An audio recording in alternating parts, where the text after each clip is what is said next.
Hi everyone from 1Route, I'm Jeffrey Ross and you're watching the 1Route Roundup, the show that spotlights individuals making a positive difference in the telecom industry. Today we have a special treat and we are joined by the dynamic duo from XINTEC, Mr. Rob Duran and Adrian Harris. Rob is currently the CEO of XINTEC and has been with the company for about 12 years, has degrees from the Limerick Institute of Technology and the University College Cork, is a director of rugby for the Tralee Rugby Club, hope I pronounced that right, and has been known to enjoy a hurling match from time to time. Adrian is currently a fraud and risk consultant at XINTEC, his career spans a few decades, starting with AT&T Bell Labs here in the US, and has held various roles from software development to senior level consulting. Adrian holds degrees from Loughborough University and the University of Birmingham, and is a past steering committee member of the Risk and Assurance Group. All in all, these two gents have a wealth of knowledge in international business, telecoms, risk, and fraud prevention. Gentlemen, welcome to the show. Thank you. And I have to ask real quick, is it Tralee Rugby Club? It's Tralee. Yeah, Tralee. Yeah, Tralee Rugby. Yeah, Tralee. I don't think rugby is too big in the US. It's probably like American football without all the protection. Yeah, I learned first about how big rugby is elsewhere. You know, talking about perspective, and I was in South Africa, and the Springboks there, I believe it was in the World Cup. This was a few years back when they won the World Cup, and how massive rugby was. So yeah, it not quite as big here in the States, but it could be. It could be. Yes, I might want to add to that. In 1983, in my university, which you pronounce Loughborough, I would probably call it Loughborough, we had the second women's rugby tournament. The first one, Loughborough won, and the second year in 1983, it was won by a US women's rugby team. Wow! Now in 1983. That was back when you were about 3 years old, right, Adrian? Yes, absolutely. Yeah. That was the year I was born, Adrian. You're only a couple of years older. Yeah.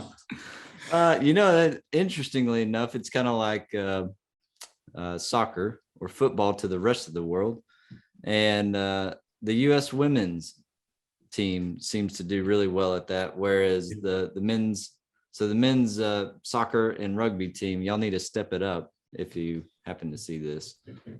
Anyways, represent us. Yeah. So we always like to start off for our audience to know kind of to help out with where everybody's at in the world. Rob, where are you today? So I am in the beautiful southwest of Ireland, in a place called County Kerry, and it's an ongoing debate / fight in this company as to who lives in the nicest part of the world. So I typically fight for my region, which I'm on the sea. Next stop is Florida for us, and it's beautiful. Apart from the 9.5 months of rain we get every year, it's actually amazing here. Very popular with Americans, actually. The likes of Dingle and Killarney are very well-known tourist spots, but we have this fight internally because Adrian seems to think that he lives in a nicer part of the world, and I just don't agree with him. But I'll let him fight. I'll let him fight his own corner on that one. Hey, Adrian, where are you at? Yeah, so I'm in the southwest of England, so bottom left-hand corner of England. The most beautiful place on earth. We don't actually have any Americans visiting here. I would say I've never seen an American in this area, but they're all welcome. That's important to know. Now I have a purpose just to ruin that. Yes. Also very close to the sea. And although Rob, if he were to sail west, would hit Florida, if I were to sail west, I'd probably hit Ireland. Oh, okay. I got you. Yeah. Well, So that's where we are, but they're very similar. My Mhm. area here, Ottery St. Mary is the name of the town I live in. The region is actually very similar to the region around Tralee. It's just a little bit nicer. A little bit. Well, I'm a little partial to Ireland with 1Route. So Mhm. 1Route being based in Cork. But oddly enough, Rob, Killarney, I actually have a shirt from Killarney, but Really? you know, it was a gift. It's one of those that I knew someone that went and all I got was the t-shirt, but Yeah, yeah. so I feel like now I have just another place that I need to go. Absolutely. Well, you're more than welcome here anytime. Well, and a lot of it has to do with the last name of Ross. Everybody's like, well, there's a bunch of Rosses over there. So maybe I'll go find some family. I don't Yeah, know. it's the Ross Castles. So maybe you're an heir to some old Irish throne that we don't know about. I would say I'm the branch of the family tree that broke off and fell down. That's all right. Maybe you never know. Yeah. So one thing that we also like is to hear about everybody's journey in their careers and how they got to where they're at. And we'll start with you, Adrian, this time. What really got you into the telecom industry? Because it sounds like everything I read, you really started off in the Bell Labs here in the States. Yeah, so I actually started off for the first year and a half or so. I worked in my hometown, which is not far from where I'm living now. And I was working for my father, and we had a business building software solutions for manufacturing windows. Okay. So aluminium or aluminum framed windows, PVC frame windows. And I needed to get away. And the only opportunities that presented themselves that were far enough were in the US with with Bell Labs. So I took that opportunity, and that got me into telecom. The interesting thing is that, you know, obviously at that time, AT&T, Bell Labs, and AT&T were a very large company known for their telecommunications. But I'd say until I left AT&T, I probably didn't know anything about telecommunications. They're such a big company that Right. you worked on things that were totally unrelated. My first project, for instance, was automated building management, and then low bit rate video encoding, and all these bizarre projects. So that's the consequence of a big company. And then I went to a small company and I learned a lot about telecommunications. There you go. So Rob, that's really how I got there. So, well, real quick, Adrian, did you seek it out, or it was just the opportunity that presented itself? It was the opportunity that presented itself, and I took it, and I don't regret it. And actually working at AT&T Bell Labs was a wonderful education. Even though I didn't really learn much about telecoms, I learned a lot about a lot of things, and they've really held me in good stead over the years. Whenever I meet a software developer and they tell me about all the fantastic new things that they're doing, so we were doing that in 1985. There's nothing new in the world. There's just new names for things. That's all. Rob, how about yourself, sir? Ooh, mine is a slightly different track to telecoms than Adrian's. So I studied business and property in college, and I ended up in in the property market at, you could say, the best and the worst time. So I left college around 2013 and joined a property company that, of course, this was 2003. Sorry, 2003. God, You just made yourself really young. Yeah. Too much young. But we went from strength to strength to strength to strength to strength, and then to bust. Much like every other property company all over the world, I would say, but particularly in Ireland, it was extremely. The 2008 crash was phenomenal here. It was a very difficult time for everybody, and a little bit like Adrian, it was more an opportunity than a pursual. So a lot of people that might watch this would know our colleague Sean Killeen, and Sean had started XINTEC. What people might not know is that myself and Sean are related. There you go. Yeah, and that Sean reached out, knowing that I was probably looking for something, certainly a change, and he had taken on his first customer as his first fraud customer in XINTEC, so asked me to join. So I joined as a kind of a junior manager stroke business development stroke junior CFO stroke junior marketing. The man of many hats. Yeah, like as they say, what is it, a jack of all trades and a master of none. But it was a great opportunity, and I'm absolutely delighted I did it. But obviously I came with no telecom or software experience, so I've always used the mantra that you don't have to be a pilot to run an airline, and I'm sticking by that. So and Adrian backs me, so that's very important. Yeah, that is true. You do not need to be a pilot to own an airline. No, Yeah. well, Run an airline now, not to own it. That's true. That's true. And Rob, I appreciate that journey as well. Very much so. So I fell into the industry, by chance, and didn't know anything about it, and feel like I've been drinking from a fire hydrant ever since. But you and I will get there. I know. Okay. I would say one thing we also like to do is talk about perspective, and through each of your experiences, can you give us and the audience a little bit of perspective on fraud from another country's point of view?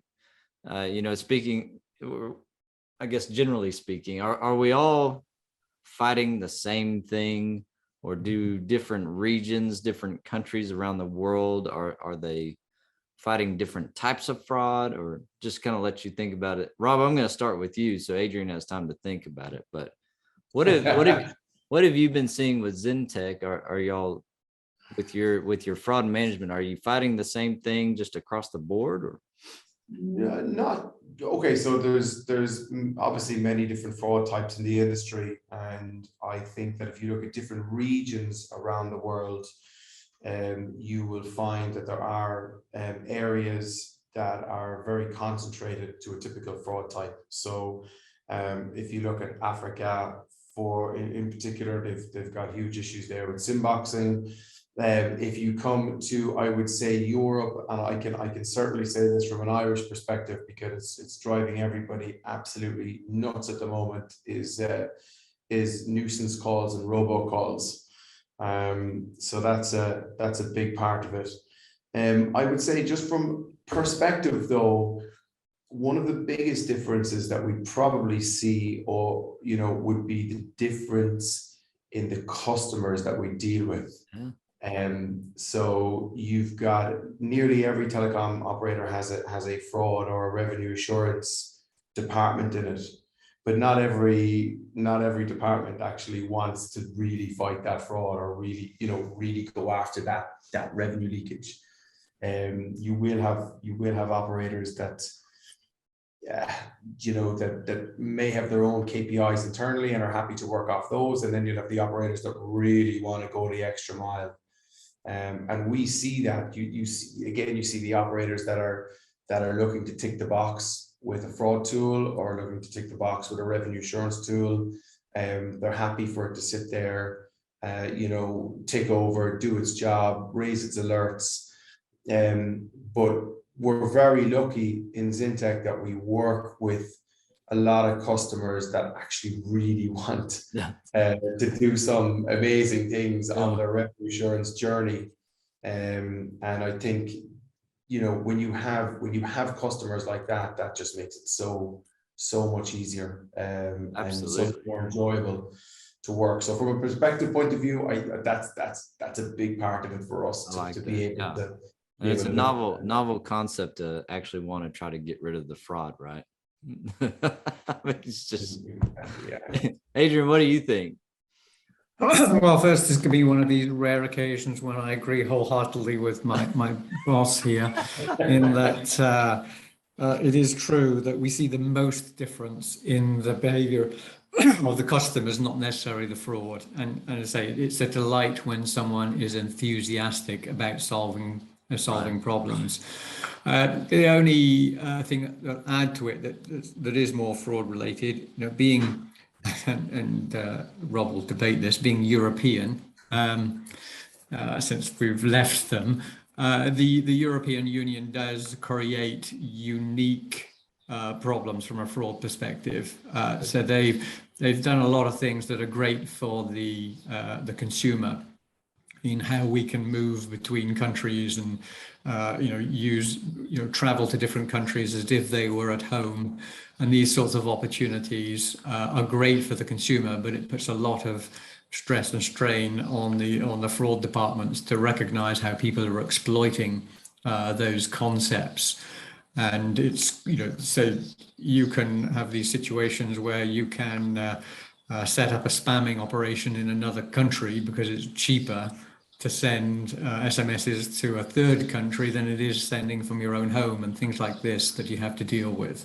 Yeah. So the European community has created a lot of problems for the operators, but I support the reasons behind it. Well, that just it makes sense in general that, yeah, where there's this great thing that makes it easier for certain day-to-day tasks, obviously that, as you said, that's a way to be exploited once again. So it's kind of like the internet has a lot of good resources, but obviously there's a lot of bad that comes along with it as well. So how do you protect that?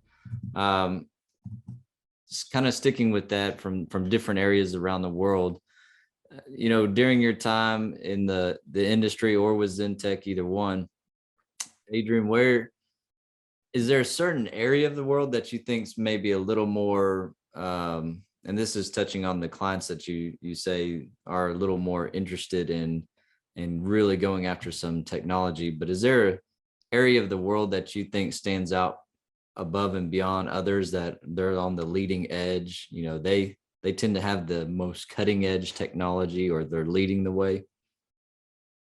I would say no is the short answer to that. You see in each of the regions, you see those operators that stand out as leaders. And I want to make it clear, again, I'm a technologist, but I think you stand out not because of technology. You stand out because of your desire to, or your interest in the subject, and your desire to pursue the subject to its fullest.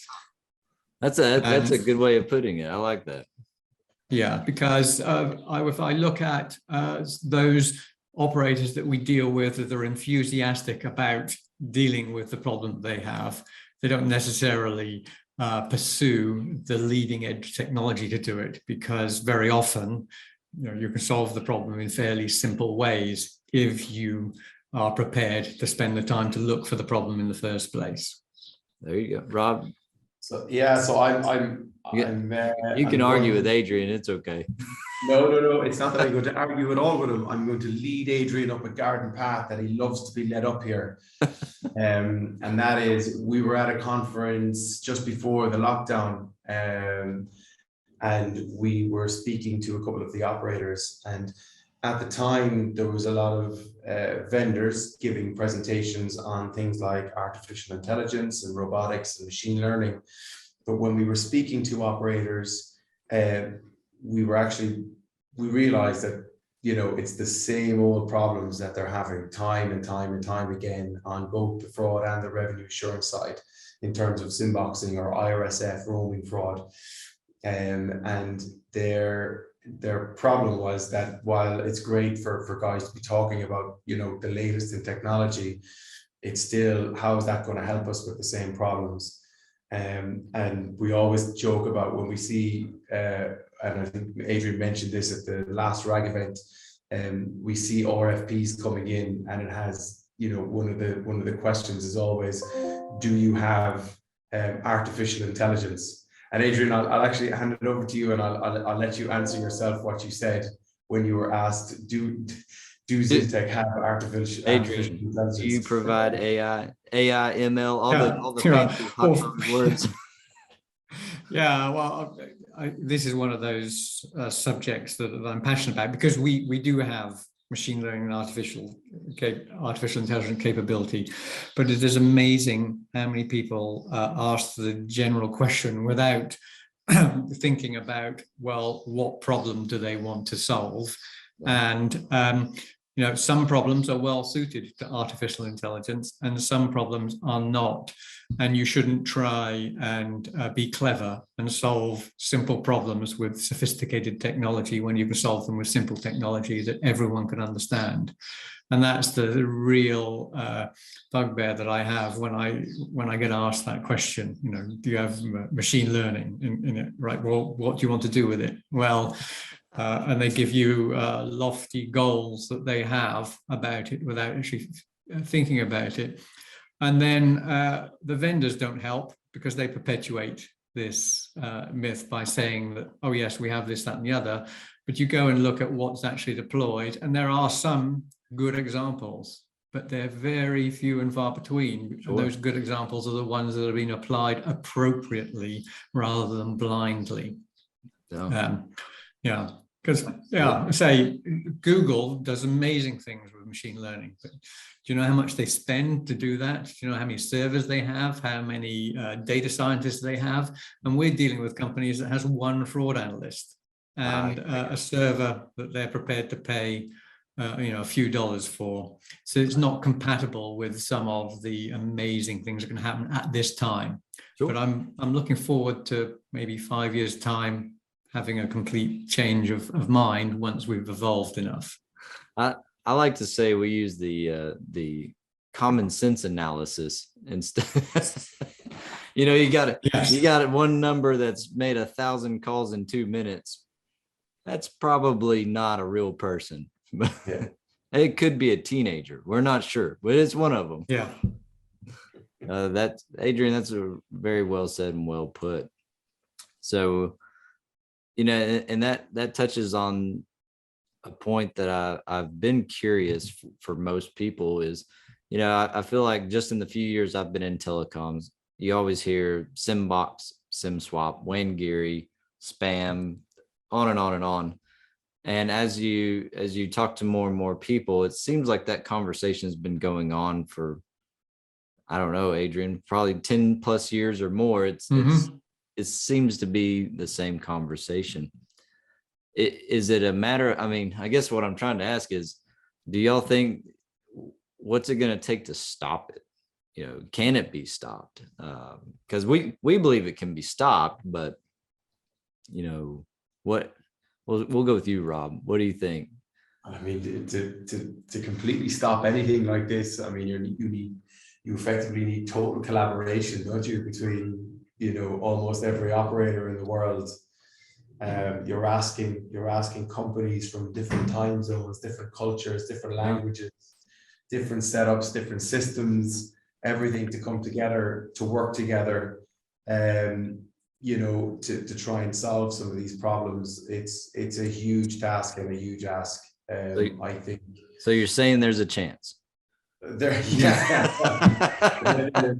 Dumb and Dumber movie from that's right. 1% chance. Yes. So you're saying there's a chance. I'm saying there's a chance. But I would see it as very difficult. I think like all types of fraud in every aspect, or any vertical that you work in, they will naturally die off because loops will naturally close.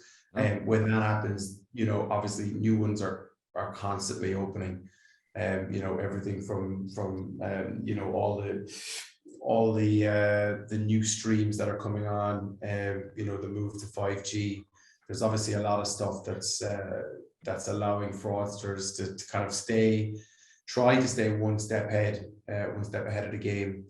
But I think something like a total eradication of fraud across the industry is it's an incredibly ambitious project. But I be involved in it. I look at it like banking, with the industry I came from. Banking's been around forever. and there is global collaboration, but they're still fighting fraud, right? I mean, and I think the fraudsters do a risk assessment as well. And Rob, you make a great point. At some point, if it's not cost effective for them, that fraud will die off. So I love the way you put that, though, with collaboration, and that leads us, well, you read my mind. That leads us into the next question. We've been talking about collaboration a lot, and I'll tell y'all the analogy I've used in the past is I look at fraudsters or fraud types like mosquitoes.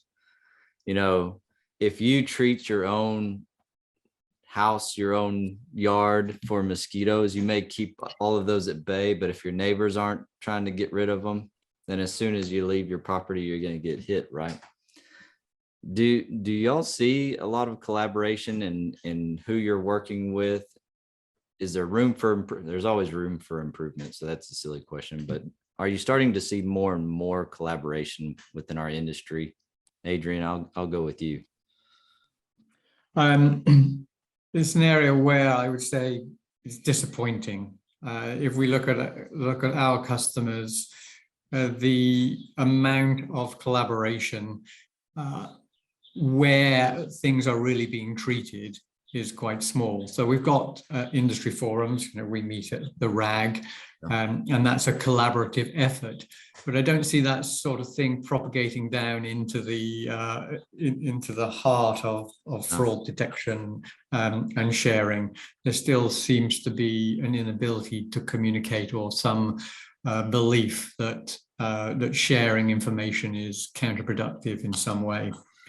So what we're saying is we're blaming the lawyers in the world. This is why. Lawyers I don't know about that. I'll say it. It's okay, Adrian. I'll say it. Rob, do you have any thoughts on it? No, I think just much like what Adrian said there. You can see. I mean, I know there's the Tough in the UK.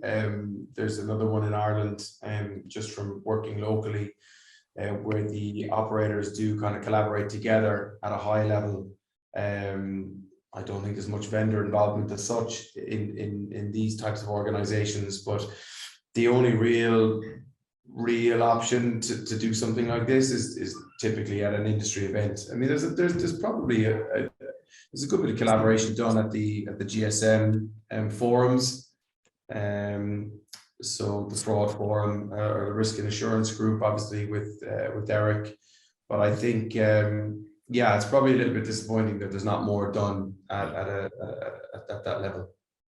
I can tell you, I appreciate XINTEC very much, and like you said, from vendor to vendor, that collaboration obviously gets a little trickier on the business side, but it is nice when you find a fellow vendor / supplier that you can talk to, that you can bounce ideas off of. And I correlate this to, now bear with me, it's like the rodeo industry.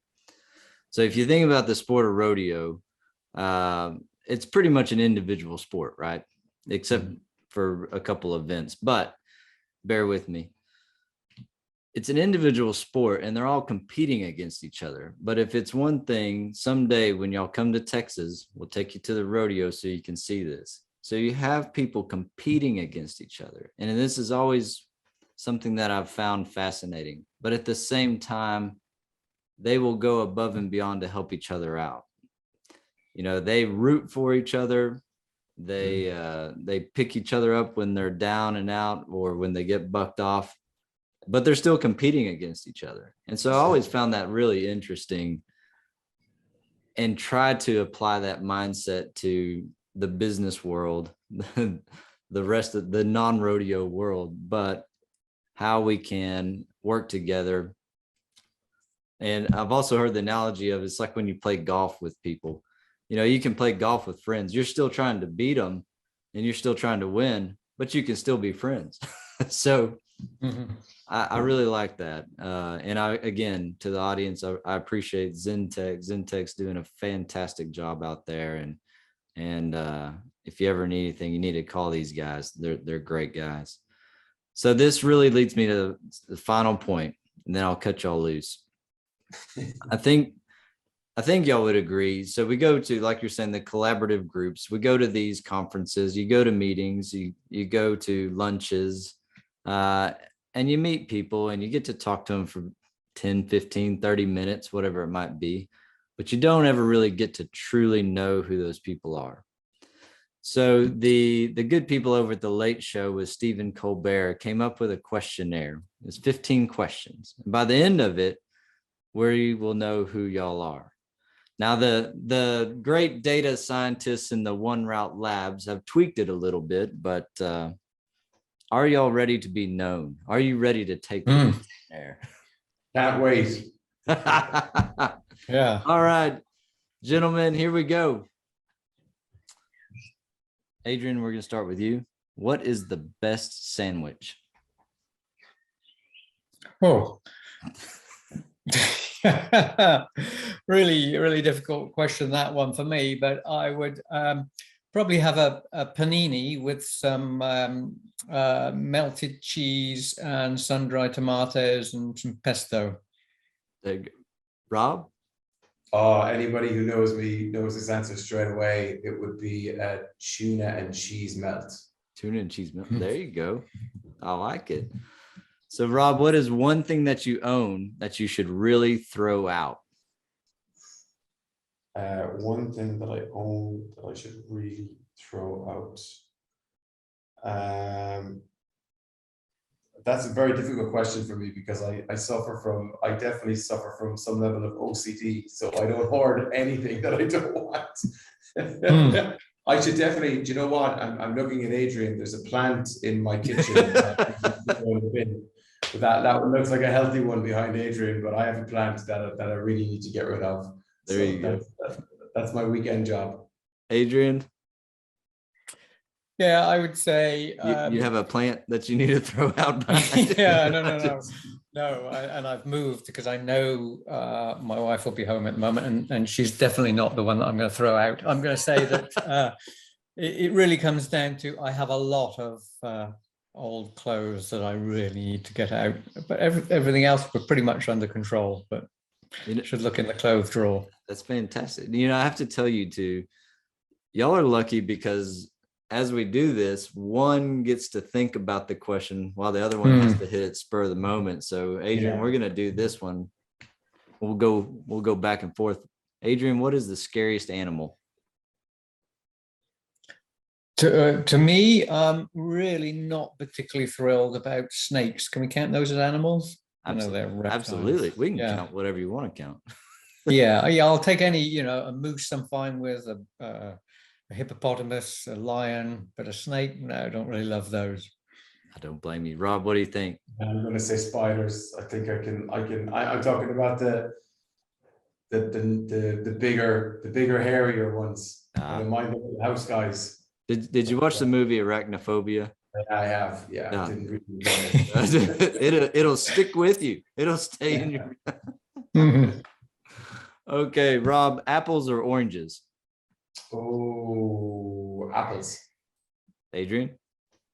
Yeah, well, I'll eat more apples, but I prefer oranges. I just wish they could make a cleaner orange. Well, Adrian, Rob actually has the correct answer. It's apples. Right. You know why, right? It's because you can put peanut butter on an apple. Ah, yeah, good thing. Yeah. I prefer to put the peanut butter on a bagel. A cinnamon raisin bagel, torn, not cut. No, you can't put peanut butter on an orange, Adrian. I guess you could technically put it on an orange. I don't recommend it. No, I'll try it later. Rob, have you ever asked anyone for their autograph? Have I ever? I absolutely have. Yes, I've asked some of my rugby heroes for their autograph when I was at a game a couple of years ago. Did you get it? I did. I got it, and I got a couple of pictures. I was delighted with myself. Otherwise, they probably wouldn't be your heroes anymore. You'd be like, no. Guys. Right, yeah. Adrian, how about yourself? So I haven't, but I always joke that my hero is Ronan Keaton, who you probably don't know, but Rob would. And so I would probably have to ask for his autograph were I to meet him. I've just another conversation that we'll have to have a whole other show on is to why your hero is Ronan Keating, but we'll come back to that later. That's a tough one for me to answer. We'll come back to it. Can we make this happen, Rob? Is there any way we can get him to meet Oh, Ronan? I'm sure. Yeah, I'm sure we could do that. Yeah, I'm sure we know someone. Everybody knows everyone in Ireland, so Yeah. So Ronan Keating is Irish, so that does help. Yeah. I like it. Adrian, what is your favorite action movie? My favorite action movie. I'm not really an action movie genre fan, but one of my favorite movies was No Man's Land. It was back in maybe in the 90s, won best foreign film at the Oscars, but I haven't been able to get a method of watching it for the last 10 years or so. No Man. I'm writing this one down, Adrian. No Man's Land. All right. Set in the Bosnian conflict. Okay. There. Yeah. I'm gonna watch this one. I haven't heard of that. So no. Rob, do you have one? My favorite action movie by a million miles is a movie called Man on Fire with Denzel Washington. He's one of the coolest guys on the planet, and that's one of the coolest movies he has. John Creasy. Yeah. Yeah. I'm with you on Rob. We're a little too much alike. maybe we're related as well. We don't know. Yeah. Somewhere down the family tree, right? Rob, what is your favorite smell? Oh, cut grass. Can't go wrong with cut grass at the start of the summer. I agree. Adrian? I actually love vanilla, but not in candles. And that makes complete sense. I get that. So on the flip side, what is your least favorite smell? I think we talked about that at the beginning of this conversation. Is it at the Isle of Wight in a museum? Yeah, that's it. Rob, I'm going to concur with Adrian's decision there. Hey, listen, guys, I get it. I'm going to rat out one of my kids, and that I've smelled a lot of bad things in my life, and that all goes all the way to rotting animals, carcasses. But there's something about a young child that they can destroy a diaper, and it I don't know what is in a small child's body that creates such an odor, but hands down, I've smelled a lot of bad things, but that is a whole nother level. All right, Rob, what was your first cell phone? My first cell phone was a Nokia 3210.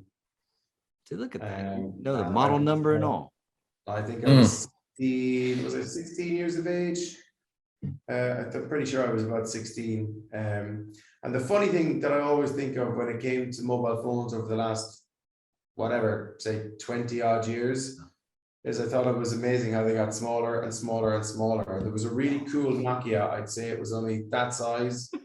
Really cool phone now, and it was the most expensive Nokia I think you could buy at the time. And I was forever looking at this thing, wishing I had the money, but I didn't.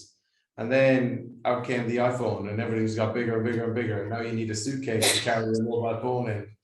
So now we're carrying laptops in our pockets again. Exactly. So the whole thing, they start to go all the way back down to something just that you can make phones on. Because I think if you make a phone call now on a small little Nokia, people think you're on a burner phone and doing a drug deal or something. Yeah. Adrian, what was the first cell phone that you owned? Well, I'm going to say I didn't own it, but I was loaned a Motorola 8000 series, and that was definitely bigger than the iPhone. It's a brick. It was one of the odd bricks, and it was loaned because I participated in a cycling race, the Race Across America in 1994, and Motorola loaned me these cell phones. The only thing is they didn't tell me that every time I changed region, I had to put in some code, some roaming code. So we didn't make a single call from those over the entire 10-day period. So it was more of a self-defense. Yeah, we just carried them. They were carried in my support vehicle, but not a single call was ever made successfully. We never understood until we got back why, when we would dial a number, nothing would happen. And then at the end, they said, "Oh, you forgot to put in this code every time." That's hilarious. That was before seamless roaming. That's hilarious. Yeah. So Adrian, do you prefer flat or sparkling water? Yeah. It depends on the situation. So I'm going to say, okay, if you're thirsty, flat. if you're thirsty, what would you like to drink? Yeah, if I was really thirsty, I would drink flat. If I was drinking for more enjoyment at a restaurant, I would have sparkling. Adrian, I have to say, you're the first person that I've ever met that has to be a situational thing for water. Yeah, but well, you said hey, if I was I appreciate that's fantastic. Rob, how about yourself? Oh, I'm a flat water drinker all the way. Yeah, still water for me. Just no need for the party in your mouth. I mean, it's no, it's water. It's just got a purpose. It's water. Rob, do you prefer coffee or tea? Neither. I don't. I'm probably the only person in Ireland that doesn't drink tea. And I'm not really a big fan of coffee either. So I typically stick to water, might treat myself to a glass of orange juice. And if everybody in the room is getting something from the coffee shop, I may get a hot chocolate. But other than that, I don't really take any caffeine. So. That is impressive. And because you have kids. Adrian, sugar instead of caffeine. Yeah, there you go. Have you ever had a Dr. Pepper, Rob? No. All right. We'll bring you to Texas. We'll treat you to Dr. Pepper and get you hooked on caffeine. So yeah, sure. Mountain Dew. I think they have a lot of caffeine too. That's yeah. Adrian, coffee or tea? 100% coffee, but being English, of course, occasionally in the late afternoon, I'll have a cup of tea, but I rarely finish it because I don't really like it. You almost feel like you're forced to do it because you're English, or? Absolutely. I used to drink more tea. In fact, a great friend of mine from Florida used to get really upset when things were going wrong. We'd just sit down and have a cup of tea and hope they got better. And he couldn't understand how that was a policy that we would apply, but it works most of the time. I like it. That's okay. Yeah. Adrian, what is the most used app on your phone? Most used, the weather app, actually, the BBC weather app. Okay. Yeah. Rob, yourself? I'm laughing because it's actually mine as well. I'm into the water, the sea, and boating and stuff. So I'm constantly looking at the weather app. Mm-hmm. Yeah, well, that makes complete sense. I don't know why Adrian's looking at the weather app. If he lives in the most beautiful place in the world, you should never look at your weather. No, but I always like to know what it's like in Tralee. Your story is creaking.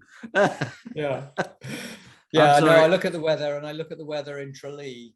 And when I do, it makes me feel real good. There you go. That's a good comeback on that.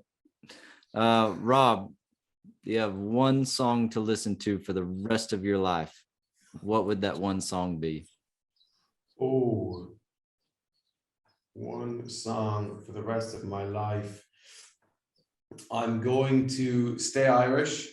I'm going to pick a U2 song, and that's because I just love the intro, and I've seen them live, and I think at any concert that they've ever done, it's by far and away the best live song they do, and that is Where the Streets Have No Name. That is a good one. That's a good one. So real quick before we go to Adrian, have your kids watched the movie Sing 2? Yes, they have. Okay. Yeah. That's a little nod to Paul David Bono as he goes by. Yeah. Adrian, one song. Yeah, that's even with the time to think about it, I'm struggling because there are a lot of songs that I really love. I just can't remember what they are, but I just happen to have heard a song just very recently that I suppose I could listen to. It was entitled "Bury Me Naked." It was a fun song. I rather liked it, so I'm going to put that down as mine for The the rest of moment. your I don't life, even know who it's you by. want to be buried, listen to "Bury Me Naked." Yeah. So I don't even know who it's by, but you might want to Bury listen to it. Me naked in no man's land. Yeah. I'm learning a lot today, Adrian. I really appreciate this. Yeah. Okay, this is a fun little experiment. Adrian, what number am I thinking of? 7. No. Rob? 3. No. Good guess. It is divisible by 7, though. How's that? Yeah. Maybe I think by the end of this whole series, I'll finally have to come. I've been keeping the same number in my head, but 7 and 3 are typically the guesses. So, Okay. Final question. We're going to start with Rob and Adrian. This isn't fair because you'll have time to think about it. But Rob, describe the rest of your life in 5 words.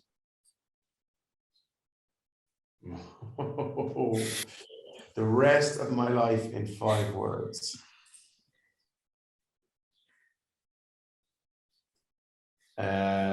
Going to be some adventure. Ah, like that. Adrian. Spending more time with family. Fantastic. Gentlemen, Rob, Adrian, thank you so much.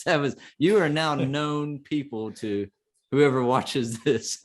Yeah. All that's left to do is roll out the red Lose carpet. about 10 customers. That's right. All we got to do now is roll out the red carpet for y'all. And Rob, look in the camera. What's on the horizon for yourself? Sorry, say that again. What's on the horizon for you? What do we have to look forward to from Rob Duran? Oh, wow. Well, look, from a XINTEC perspective, hopefully lots of growth this year after 2 difficult years for, I think, everybody personally, because of lockdowns and sickness. And obviously there's been everything from isolation to mental health issues that are well documented. So I think 2022 has started very positively, and hopefully that'll continue. On a personal level, I have a very busy house with 3 little girls aged 6 to 1. So I'm really looking forward to the summer. I think it's going to be a very busy time for me. There you go. Adrian, what's on the horizon for you, my friend? Yeah, from a XINTEC perspective, I think the same thing as Rob. From a personal perspective, we recently bought what is classed as a micro camper. Yeah. So essentially a camper van, but in a car size. So I'm looking forward to spending a few nights more in that, especially over the warmer evenings. We need to find you one of the old Volkswagen mini buses that had the camper on top. Yeah, we actually the Euro owned one van of those for a couple of years. Yeah. We owned one of those a couple of years, but they actually melt in water. It turns out they just rust away if you Rob, splash them I with a don't bit know of how you water. get any work done with Adrian. He's a I wealth know. of knowledge. I know, it's great. It's great. I just want to pick your brain all day. Must be the age, yeah. Well, listen, gentlemen, appreciate your time today. And to the audience, make sure to subscribe, like, share, do all the social media stuff you're supposed to do, whatever the younger generation knows already how to do. So hope you enjoyed it. Gentlemen, thank you again. And we look forward to seeing everybody in the next go round. Cheers. Thank you. Great to speak to you.